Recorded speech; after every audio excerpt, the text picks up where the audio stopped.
성도 여러분 안녕하십니까? 오늘은 단테가 쓴 신곡의 천국 9번째 시간. 지난 시간에 이어서 태양천에서 단테가 만났던 사람들의 이야기를 하도록 하겠습니다. 오늘은 두 사람만 만나면 되겠습니다. 첫 번째 만났던 사람 토마스 아퀴나스라고 하는 분을 만납니다. 여러분, 토마스 아퀴나스는 누구냐면 여기 있는 것처럼 어거스틴이 그 유명한 기독교 최고의 신학자라고 불려지는 어거스틴이 AD 354년에 태어나서 430년에 죽죠. 어거스틴 이후에 기독교 최고의 신학자다. 그런데 이 사람은 언제 태어났냐? 1225년부터 1274년에 태어났으니까 약 900년의 차이가 있습니다. 900년 정도. 그러면 기독교 역사상의 가장 위대한 신학자 둘을 꼽으라 그러면 어거스틴과 토마스 아퀴나스를 꼽습니다. 이 두 분이 기독교 역사에서 가장 중요한 역할을 감당했던 사람들이 바로 이 두 분이죠. 그런데 1225년부터 1274년 그랬으니까 여러분, 단테가 태어나서 죽은 게 1265년에서 1321년인가 2년인가 죽거든요. 그러니까 이 기간과 이 기간이 겹치는 겁니다. 단테는 실제로 토마스 아퀴나스를 잘 알고 있었습니다. 그런데 천국에서 토마스 아퀴나스를 만난 겁니다. 이 토마스 아퀴나스는 어거스틴 이후에 최고의 신학자라 그랬잖아요. 그래서 이 토마스 아퀴나스가 인간은 누구인가? 우리가 이제 성경 공부할 때 이런 거 많이 배우잖아요. 인간은 누구인가? 하나님은 어떤 분이신가? 이런 것에 대해서 그동안에 있었던 것들을 다 모아가지고 새로운 정의를 함으로써 그 당시에 이단이 창궐했는데 그 이단을 제어하는데 결정적 역할을 한 사람이 바로 어거스틴이었습니다. 이 토마스 아퀴나스였습니다. 거기서 토마스 아퀴나스를 만난 거죠. 여러분, 아까 얘기했어요. 천국의 5번째 하늘인 태양천 누가 가느냐? 다른 사람들이 딴 길로 빠지지 않고 하나님의 은혜 가운데 살아갈 수 있도록 길을 인도하는 사람. 지혜로운 영혼이 되어서 내가 갔던 그 길만 따라오면 하나님께로 가는 길을 제시했었던 지혜로운 사람들이 가는 곳. 그래서 선구자적인 사람들. 그래서 내가 어떻게 살았느냐를 사람들이 그냥 보는 겁니다. 그대로만 하면 되는 겁니다. 그래서 이 토마스 아퀴나스가 당대 창궐하던 이단을 제어했다 그랬잖아요. 이 양반이 이런 거를 인간은 누구인가, 하나님 누구인가 이런 것들을 새롭게 정립을 했어요. 그래서 이 토마스 아퀴나스가 정리한 것만 그대로 따르고 그 신학을 가지고 있으면 이단에 빠지지 않게 되는 아주 놀라운 신학자였었습니다. 자, 아까 제가 토마스 아퀴나스와 어거스틴은 기독교 역사상 두 명의 아주 귀한 신학자라고 말씀을 드렸습니다. 여러분, 이들이 얼마나 대단하냐면 어거스틴, 그 다음에 아퀴나스, 이 두 사람은 굉장히 쌍벽을 이루는 사람들인데 이 사람들이 가지고 있는 신학이 다릅니다. 어떻게 다르냐면 어거스틴이 가지고 있는 신학은 이제 철학적 얘기를 하면 플라톤과 같은 사상을 가지고 있고요. 아퀴나스가 가지고 있었던 사상은 아리스토텔레스의 철학을 그대로 가져왔거든요. 어려운데요. 쉽게 말하면 그렇습니다. 플라톤은 무슨 생각을 했느냐면 플라톤은 이원론을 생각했습니다. 이원론. 두 가지의 근원이 있다. 그럼 두 가지의 근원이 뭐냐? 이거는 간단한 겁니다. 천국이 있고 지상이 있는 겁니다. 하나님이 계시고 인간이 있는 겁니다. 선이 있고 악이 있는 겁니다. 이거는 건널 수 없는 강입니다. 그래서 하나님과 인간이 있어서 하나님과 인간은 건널 수가 없죠. 어떻게 우리가 인간이 하나님이 됩니까? 아예 본성도 다르고 능력도 다르고 다 다른 거죠. 선과 악은 함께 있을 수가 없잖아요. 절대로 안 됩니다. 천국과 이 땅을 어떻게 같이 묶어놓습니까? 안 되죠. 그래서 아예 다른 세계가 있다고 생각을 했습니다. 그래서 인간은 하나님께서 창세기로 보면 하나님께서 우리를 하나님의 형상으로 창조하셨다. 인간을 하나님의 형상으로 창조하셨다. 그런데 이 형상이 뭐냐? 신학자들이 이야기합니다. 여러분 옛날에 성경 공부하면서 배웠을 겁니다. 인간을 창조하셨을 때 지와 정과 의로 창조하셨다. 우리가 옛날에 이제 배웠었습니다. 지, 정, 의를 가지고서 창조하셨는데 그럼 이 지와 정과 의가 하나님처럼 완벽하냐? 절대로 완벽하지 않죠. 인간이니까. 인간은 불완전하고 불완벽하죠. 하나님의 것을 형상을 따라서 하나님의 그 형상을 인간에게 복사를 해줬는데 복사품인 인간은 하나님의 것을 완벽하게 가지지는 못하고 거기를 조금씩 가지고 있는 겁니다. 지도 가지고 있고 정도 가지고 있고 의도 가지고 있는 거죠. 그래서 우리는 완벽하지 않은 존재니까 하나님을 어떻게 한다고요? 끝까지 바라보면서 사는 거다. 하나님을 의지하면서 사는 거다. 이게 이제 플라톤 생각입니다. 플라톤 생각, 이거를 그대로 가져온 게 바로 어거스틴이에요. 그래서 어거스틴이 쓴 책 중에 하나님의 도성이라는 책을 쓰거든요. 하나님의 도성은 어디예요? 천국이죠. 그럼 하나님의 도성이라는 얘기는 이 땅에는 인간의 도성이 있다. 그래서 두 개로 인간의 도성. 그래서 기본적으로 둘로 나누어서 이것과 이거는 건널 수 없는 강을 가지고 있다. 대신 인간은 하나님의 것을 가지고는 있으나 완벽하게 가지고 있지 않아서 하나님을 끝까지 바라보고 하나님의 은혜 가운데 살아가고 이게 이제 어거스틴적 생각입니다. 자, 그러니까 우리는 하나님의 성품이 있어요, 없어요? 있어요. 하나님의 그 뜻이 있어요, 없어요? 있어요. 있지만 완벽하지 않습니다. 그래서 하나님의 뜻을 알고 있으면서도 죄를 짓고 하나님의 의의를 가지고 있으면서도 딴 길로 가게 되고 인간이 그러는 거예요. 인간 자체가 어쩔 수가 없어요. 가지고는 있으나 완벽하지 않은. 그래서 우리는 끝까지 하나님을 어떻게 한다고요? 바라보고 하나님을 앙망하고 하나님의 은혜를 추구하고 그 은혜 가운데 따라가고 이게 어거스틴적 생각입니다. 대단하죠? 자, 그러면 이거 관련해서 아퀴나스는 뭘 얘기하느냐? 아퀴나스는 요거랑은 좀 생각이 달랐습니다. 아퀴나스는 누구의 철학을 가져왔냐면 바로 아까 얘기했던 것처럼 아리스토텔레스의 생각을 가져왔습니다. 아리스토텔레스는 어떤 생각을 가지고 있느냐? 여러분, 플라톤과 아리스토텔레스는 어떤 사람이냐면 우리가 그리스 그러면 철학자들이 생각나잖아요. 셋이 생각나잖아요. 처음에 소크라테스, 두 번째 플라톤, 세 번째 아리스토텔레스인데 소크라테스의 제자가 플라톤이고 플라톤의 제자가 아리스토텔레스입니다. 전부 다 이어졌습니다. 싹 다. 그런데 아리스토텔레스는 플라톤의 생각과 좀 달랐습니다.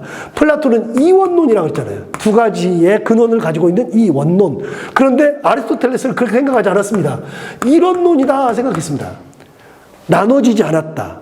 그러면서 아리스토텔레스가 생각한 게 이겁니다. 가만히 보니까 우리가 씨를 뿌리는데 어느 날 보면 씨에서 나무가 자라는데 사과씨를 뿌렸더니 사과 나무가 생기고 배씨를 뿌렸더니 배가 생기고 벼씨를 했더니 벼가 생기고 아하, 씨앗을 보니 씨앗 안에 그 씨앗 안에 요만한 씨앗 안에 나무가 들어있네. 요만한 씨앗 안에 벼가 들어있네. 아, 이게 씨앗과 나무가 따로 있는 게 아니라 같이 있는 거네. 그 안에 있는 거네. 라는 생각을 하는 겁니다. 이게 왜 중요하냐면 여러분, 하나님과 인간은 떨어져 있는 것 같긴 하지만 저가 내 안에 내가 저 안에 예수님이 말씀하셨듯이 저가 내 안에, 내가 저 안인데 내가 어떻게 그 안으로 들어가 있습니까? 주님께서 어떻게 내 안으로 들어와 계십니까? 말이 안 되는 얘기잖아요. 그런데 저가 내 안에, 내가 저 안에, 그러니까 둘이서는 두 개가 아니라 하나다. 하나다.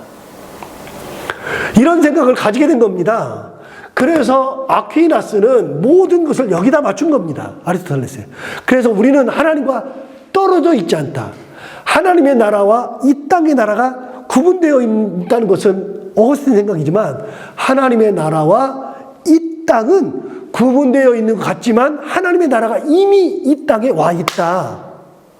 하나님은 저 멀리 계시는 분이 아니라 이미 우리 가운데 들어와 계신다. 그래서 하나님과 우리는 뭐다? 하나다. 하나다. 그래서 내 안에 계시는 내 하나님을 따라가는 겁니다. 멀리 계신 하나님을 따라가는 것은 어거스틴적 생각, 플라톤적 생각이고, 어거스틴적 생각이고, 멀리 있는 하나님이 아니라 내 안에 계신 하나님, 나랑 함께 계시는 하나님의 은혜를 따라가는 것은 아리스토텔레스적 생각이고 아퀴나스적 생각입니다. 그래서 이 두 분이, 토마스 아퀴나스와 어거스틴은 기독교의 쌍벽을 이룹니다. 기독교 모든 신학에. 그래서 우리가 신학하면, 조직 신학을 얘기할 때 하나님은 누구인가, 인간은 누구인가, 예수는 누구인가, 교회는 무엇인가, 이게 다 조직 신학 얘기인데요. 하나님은 누구인가, 인간은 누구인가, 그거 할 때 다 복잡해도 요 두 생각에 다 들어있습니다. 어거스틴적 생각을 하느냐, 아퀴나스적 생각을 하느냐에 따라서 달라지는 겁니다. 모여도 괜찮습니다. 여러분, 모여도 상관없잖아요. 우리는 저 하나님을 보고서 따라가기도 하지만 내 안에 계시는 하나님을 내가 모시고 살기도 하잖아요. 뭐가 정답입니까? 저는요, 이원론과 이론론이라고 하는 것이 따로 구분되어 있지 않고 같다고 생각합니다. 하나라고. 분명히 구분되어 있거든요. 그러나 내 안에 계시거든요. 그래서 이 두 분은 지금까지 현대에 이르기까지 모든 신학을 결정하는데 둘의 역할이 굉장히 큽니다.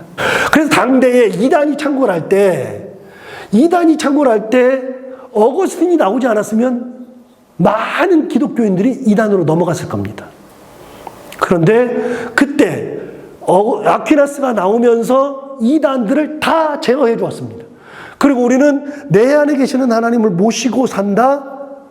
그거를 많은 기독교인들이 배우면서, 아, 내가 그렇게 하나님을 모시고 살아야지라고 하는 개념을 가지고 살다 보니 진짜 하나님의 나라를 향해서 가고 있었고, 어느 날 내가 죽고 보니 내가 천국에 이른 거죠. 그러니까 아퀴나스는 많은 사람을 길을 밝혀준, 그들에게 길을 밝혀준 현명한 영혼이었고 지혜로운 자였기 때문에 이분이 가 있는 곳이 어디냐? 태양천이라는 겁니다. 자, 그러면 저는 어디 갈까요? 저도 이쪽도 가지 않을까요? 아닌가요? 제가 생각해보면 저도 이 정도는 가지 않을까. 많은 사람들을 따라가는 길을 보여주고, 하나님을 어떻게 섬겨야 되는지를 보여주고, 하나님의 마음이 무엇인지를 같이 나누고, 그래서 사람들이 말씀대로 살게끔 길을 인도했으니까 저도 한 요 정도에 들어가지 않을까, 이런 생각을 합니다. 여러분도 똑같습니다. 우리 자녀들을 이끌어갈 때 하나님의 길로 내가 이끌어갈 수 있다, 내 가정을 그렇게 이끌어간다, 그런 사람들은 다 어디 가는 겁니까? 태양천으로 가는 거죠. 밝게 빛나는 태양천으로 가는 거죠. 자, 이 어거스틴이 정말로 대단한 것은 바로 이겁니다. 성 도미니크 회 수도사가 되어서 탁발의 삶을 살았다. 여러분, 탁발이라고 하는 것은 얻어먹고 사는 걸 탁발이라 그래요. 그래서 이제 탁발이라 그러죠. 탁발. 그래서 얻어먹는 승려를 탁발승 이렇게 이야기합니다. 그러니까 내가 소유가 하나도 없어요. 소유가 하나도 없고 그저 얻어서 먹을 수밖에 없는, 그게 이제 탁발인데, 이 아퀴나스가 가입한 수도회가 성 도미니크회입니다. 여러분, 이제 이것도 약간 어려운 얘기긴 한데요. 당대에 수도회가 여러 개가 있습니다. 수도회가. 이제 기독교 수도회가 여러 개 있는데, 수도회가 대표적인 수도회가 이제 두 개가 있거든요. 대표적인 수도회가 두 개가 있는데, 성 도미니크가 있습니다. 이 성 도미니크와 쌍벽을 이루는 수도회가 성 베네딕토입니다. 그래서 여러분, 천주교의 수도원은요, 딱 둘로 알면 됩니다. 베네딕토, 도미니크. 여기 하나를 더 한다. 그러면 예수회 수도회가 있습니다. 예수회. 세 개를 얘기한다. 예수회. 두 개만 얘기한다. 베네딕토, 도미니크. 물론 또 있습니다. 성 프란체스코 수도회. 이 수도회도 유럽에서 굉장히 유명한 수도회입니다. 그러나 이것까지 다 할 필요는 없고요. 기본적으로는 성 베네딕토냐 성 도미니크냐. 근데 당시에는요, 모든 사람들이 가입하는 데는 베네딕토였습니다. 거기는 굉장히 큰 공동체고, 수도원 그러면 대부분이 베네딕토 수도원입니다. 그래서 베네딕토는요, 규율서가 있습니다. 베네딕토 규율서. 그래가지고 아침은 몇 시에 일어나고, 아침밥을 뭐 먹고, 아침 시간에는 뭘 하고, 노동은 어떻게 하고, 하루를 어떻게 보내며, 저녁에 잠자리 들 때는 어떻게 하고, 이게 잘 돼 있습니다. 수도원의 땅이 엄청나게 넓어서 거기서 자급자족을 당합니다. 노동을 해가지고. 그렇게 먹고 살고, 그래서 노동해서 먹고 살고, 기도하면서 살고, 그래서 기본적으로 성 베네딕토는 청빈도 있지만 여기서는 주로 노동을 뭐라고 하느냐, 노동을 기도라고 이야기합니다. 노동을 해야 됩니다. 노동은 신성한 겁니다. 이렇게 해서 베네딕토회가 유지가 되는데, 도미니크회는 완전히 다릅니다. 도미니크회는요, 재산이 없어요. 거기는 뭐 규율서가 뭐 잘 잡혀있지도 않습니다. 도미니크를 들어가면 재산이 없으니까, 수도원에 재산이 없으니까 어떻게 해야 돼요? 당장에 먹고 살아야 되는데 어떡합니까? 탁발해야 되죠. 그래서 이 도미니크회는요, 수도사가 되는 순간부터 빌어먹어야 됩니다. 그래서 여기는 청렴해야 되고, 가난이 덕목입니다. 그래서 청렴과 가난이 모토기 때문에 가난 속으로 들어갑니다. 사람들은 당대에 전부 다 어디를 갔느냐? 베네딕토를 다 들어갔지, 도미니크를 들어가는 사람들은 거의 없었습니다. 그런데 놀랍게도 아퀴나스는 어디를 들어갔느냐? 도미니크 수도회를 들어간 겁니다. 어디로 들어간 겁니까? 무소유. 아무것도 가지지 않겠다. 하나님의 은혜 가운데 그냥 살겠다. 탁발하겠다. 그러면서 평생을 헌신한 사람이 바로 아퀴나스죠. 그래서 아퀴나스를 따라서 탁발의 길로 들어선 사람들이 많고, 아퀴나스의 신학을 따라서 그렇게 살았던 사람이 많고, 아퀴나스의 삶을 존경해서 그 삶을 그대로 따라간 사람들이 많아서, 아퀴나스가 어떤 사람이냐? 많은 사람들을 천국으로 이끌었던, 그를 따라가기만 하면 천국으로 이끌었던 사람이 바로 아퀴나스죠. 지혜로운 자. 그래서 그곳에 아퀴나스가 있는 겁니다. 거기서 아퀴나스를 만나게 되죠. 아까 말씀드렸습니다. 아리스토텔레스의 철학을 기본으로 신학대전을 완성했다. 신학대전은 지금의 쉽게 말하면 조직신학입니다. 하나님 누구인가? 예수는 누구인가? 교회는 누구인가? 성령은 누구인가? 천국은 무엇인가? 지옥은 무엇인가? 뭐 이런 것들. 그런 신학대전을 처음으로 집대성한 사람이 바로 아퀴나스죠. 그래서 신학대전을 통해서 신학이 발전하게 된 거죠. 결국은 이 모든 게 다 뭡니까? 길을 열어준 사람. 길을 밝혀준 사람. 자, 태양천에 가는 사람은요, 다른 사람을 그 길로 천국을 갈 수 있도록, 나만 따라오면 천국을 갈 수 있도록 길을 보여주고 그 길을 간 사람들이 간 곳이 바로 태양천입니다. 자, 오늘은 여기까지 하고 다음 시간에는 다른 한 명을 더 만나보도록 하겠습니다. 수고하셨습니다.